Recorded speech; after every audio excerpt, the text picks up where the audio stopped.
বাংলাদেশের ম্যাক্সিমাম মেয়েরা তালাক দেয় মার বাইয়েদের ফুসলানিতে। আপনি বেড়া মাইয়া বিয়া দিছেন, আপনি মাইয়ারা ফুসলান কেন? এত আদর হলে মাইয়া বিয়া দিছেন কেন আপনি? মিয়া কথা কি বলবো? কথা কি বলবো? এত আদরের দুলালি আপনার মাইয়া, তা আপনি এটারে বিয়া দিছেন কেন? আপনি রাখিয়া দিতে পারলেন না বাড়িতে?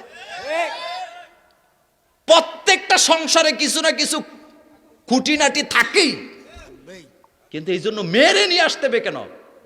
বাংলাদেশে কিছু বজ্জাত মা আছে, সারাদিন মেয়েরে খালি মোবাইল দিয়ে জিগায়, খাইছত্তি এই করছত্তি এই করছত্তি, তোর জামার বাড়িতে কি হয়েছে, তোর ননদরা বলে আইছে আজকে খাইছত্তি সময় মতো পাইছত্তি, তো তুমি তোমার এটা বলছে কেটা বলার জন্য?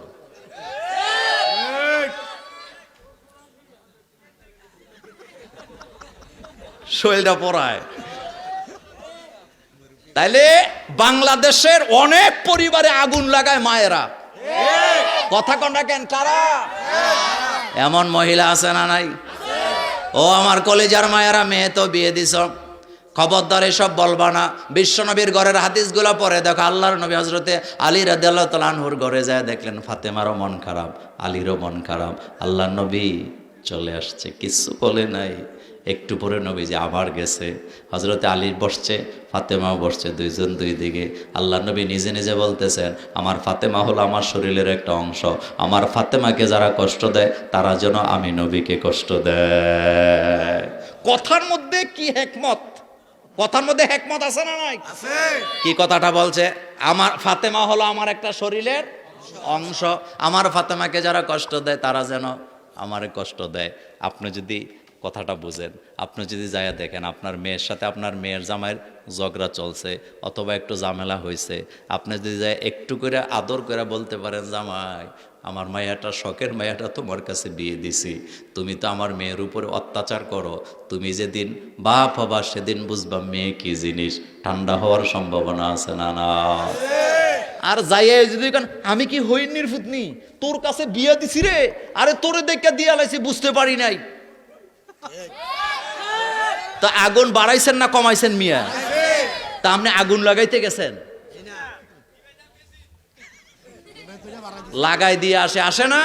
যাইয়া কয় জি সব লোক, আমি কি মরে গেছি নাকি? আমি এখনো জীবি তো। মিয়া সাহেব, একবার মাইয়া বিয়া দিয়ে আরেকবার আইনে আপনি কি সদের বিয়াটা দিবেন? মিয়া কষ্ট পাইতেছেন? খারাপ লাগতেছে? এই অভ্যাসগুলো বাদ দেন। এই অভ্যাসের কারণে আপনার মেয়ের সংসার আগুন লাগছে। মেয়ে যদি আপনাকে বারবার ফোন দিয়ে অভিযোগ করে, আপনি ডাইরেক্ট বলে দিবেন, অনেক কষ্ট করে বিয়া দিছি, তুই এই ধরনের কথা বলে তুই আমার ফোনই দিস না। দেখবেন মায়া তারের মতো সোজা হয়ে যাবে।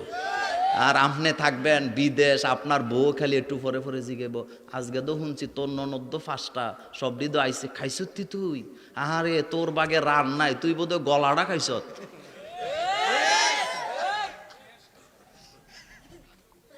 সেই মহিলাটা আবার নিজের পুত্রবধূরে খাইতেও দেয় না ফিরাত বইয়া। কালকে সকালে আমাদের মা বোনারা গো মোল্লা নাজিম যেন আমাদের মোহাম্মদপুর না আইয়ে।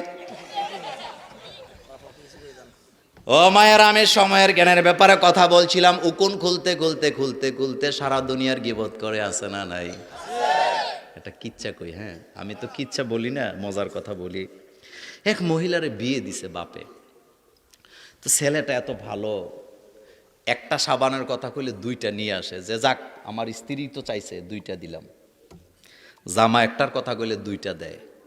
মেয়ে একদিন মনে মনে কয়, জীবনে বিয়েই বললাম একবার, প্রথম বিয়া জীবনে, একটা সাবানের কথা কইলে 2টা দেয়, একটা জামার কথা কইলে 2টা দেয়, তো বিয়া যদি এটা বাদ দা আরেকটা বই তুলে বোধ 4টা করে দিবে। বুতে ধরছে। কিসে ধরছে? বুতে। মায়েরা বোনেদেরকে বলি, এই জিনিসগুলা খেয়াল করেন। এখন জামাইরে রাত্রেবেলা বলতেছে আমারে তালাক দাও। আরে কি বলো, তালাক দিয়ে দিব? স্বামী তো কান্নাকাটি শুরু করছে। তালাক দিব কেন? গয়না তালাক দিয়ে দাও।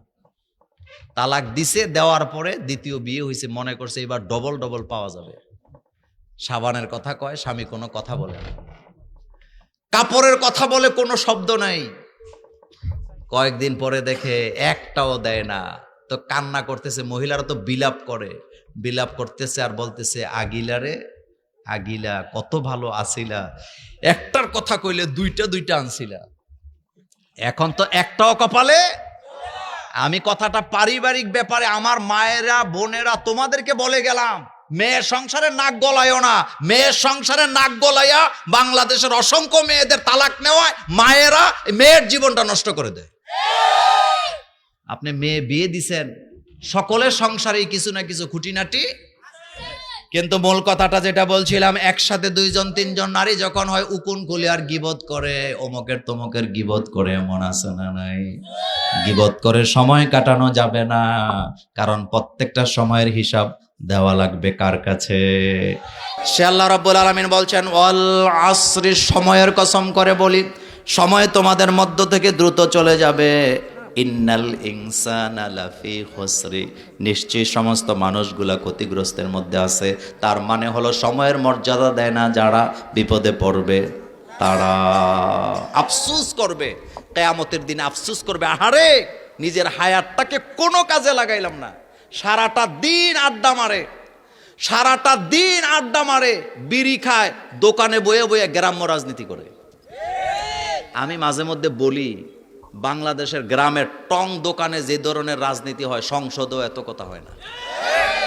সারা দিন সাফা মাইরা জিন্দিগিটা নষ্ট করে দিচ্ছেন, অথচ রাসূল সাল্লাল্লাহু আলাইহি ওয়াসাল্লাম বলছেন প্রত্যেকটা সেকেন্ডের হিসাব আল্লাহর কাছে দিতে হবে। কার কাছে দিতে হবে? আল্লাহ পাকের কাছে দিতে হবে।